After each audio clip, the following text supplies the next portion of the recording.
Imagine trying to describe a specific human body to a computer. Do you provide a list of thousands of abstract coordinate points, or do you simply say you want a tall, athletic, middle-aged woman? Today I am introducing Anny, a new open-source model that builds 3D humans based on meaningful descriptions rather than black box data. To understand why Anny is different, we have to look at how digital humans are usually made. Traditional models like SMPL are learned from limited databases of 3D scans, resulting in mathematical controls that do not make intuitive sense to humans. Anny flips this script by using artist-created shapes to define the body, giving us clear, open-source control over every feature. Anny achieves this clarity through what is called a semantic shape space. Instead of random variances, the model uses a vector of parameters where each slider has a specific meaning, such as age, gender, or muscle mass. By mathematically blending between these known shapes provided by the MakeHuman library, Anny ensures the output is always geometrically valid and easy to interpret. Crucially, this system is not just artistic, it is statistically rigorous. The developers calibrated the model against World Health Organization growth curves, using beta distributions for height and weight.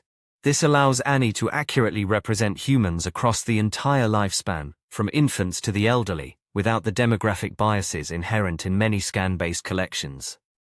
For developers and researchers, Anny is designed to be plug-and-play. As you can see in this Python snippet, you can load the model and sample a specific demographic, like a 25-year-old male, in just a few lines. Because the entire pipeline is built on PyTorch and NVIDIA Warp, it is fully differentiable, meaning you can automatically fit these digital bodies to raw data scans in seconds. You might wonder if abandoning scans for semantic sliders hurts accuracy, but the data shows otherwise. Anny allows fitting to real-world scans with an error of only 2.4 mm for adults.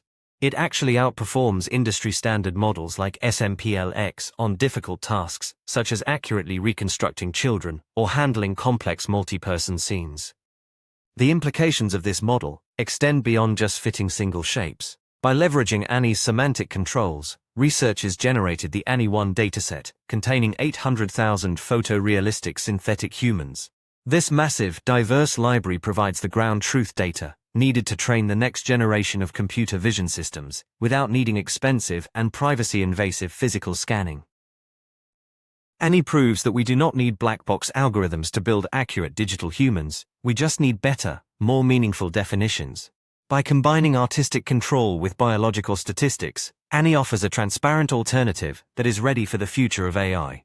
To learn more about these open-source tools, I recommend you visit emergentmind.com.